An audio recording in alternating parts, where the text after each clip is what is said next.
Dans mon métier de psychanalyste, je traite régulièrement d'un facteur essentiel à la bonne santé psychique et physique, les émotions.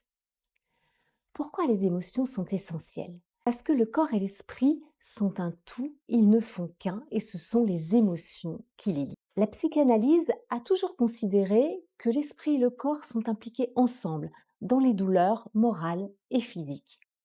Et aujourd'hui, chose extraordinaire, une science de pointe, la biologie quantique, confirme le génie de Freud.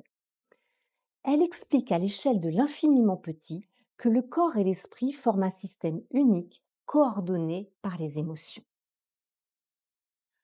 Dans mon livre La vie augmentée, j'illustre par des cas concrets comment la psychanalyse fait ressortir les traumatismes ou les conflits intérieurs sous une forme actuelle, vivante, émotionnelle. Nous connaître pour nous guérir n'est pas un exercice de pensée abstraite. Il faut que les événements de notre histoire prennent vie. Il faut que les sentiments associés aux situations soient remémorés, ranimés, revécus. D'ailleurs, il arrive souvent que les patients pleurent. Pourquoi est-ce salvateur? Parce que ces émotions pénibles que nous avons oubliées, enfouies en nous, congelées en quelque sorte, restent actives et nous rendent malades psychiquement et physiquement. Par la parole vraie, la psychanalyse lève le refoulement, ramène les émotions à la conscience pour leur permettre de s'écouler, de repartir dans le flot qui caractérise la bonne santé. La biologie quantique confirme ce modèle et l'explique scientifiquement. Que dit cette biologie? Notre corps n'est pas une machine poussée et dirigée par notre cerveau. L'être humain est un système intelligent qui engage un échange constant d'informations entre le corps et l'esprit.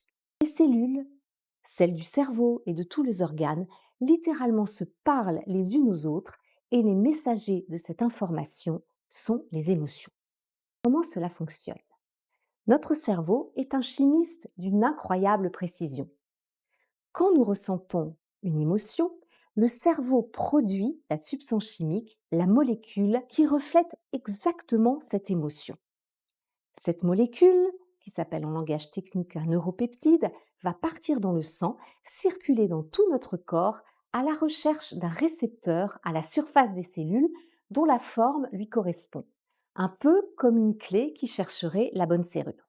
Quand le neuropeptide s'unit au récepteur correspondant, il se produit des processus chimiques et des échanges d'énergie. Alors la porte de la cellule s'ouvre pour recevoir le message chimique et énergétique de nos émotions.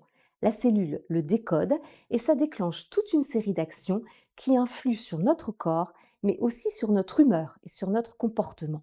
Par exemple, les molécules du stress, cortisol, noradrénaline, déclenchent des mécanismes de survie cellulaire, une humeur pessimiste et agressive, des comportements égotiques d'autoprotection. À l'inverse, les molécules de la joie et de l'amour, sérotonine, ocytocine, déclenchent la réparation et l'expansion cellulaire, une humeur tolérante et enthousiaste, des comportements de don et de création.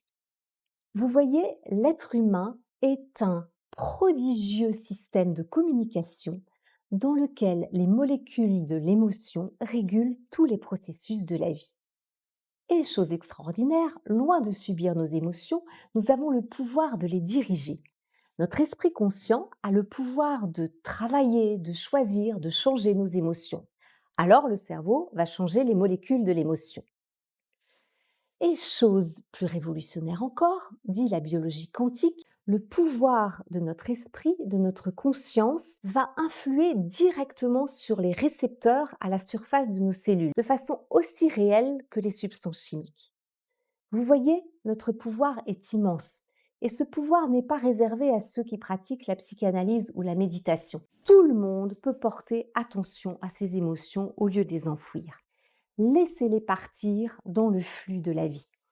Elles sont répétitives ou négatives, essayez de les améliorer, de les élever, même par des moyens très simples. Et surtout, cultivez l'intention d'être heureux et en bonne santé. Vous n'imaginez pas la puissance chimique et énergétique que cela déclenche dans votre esprit et votre corps.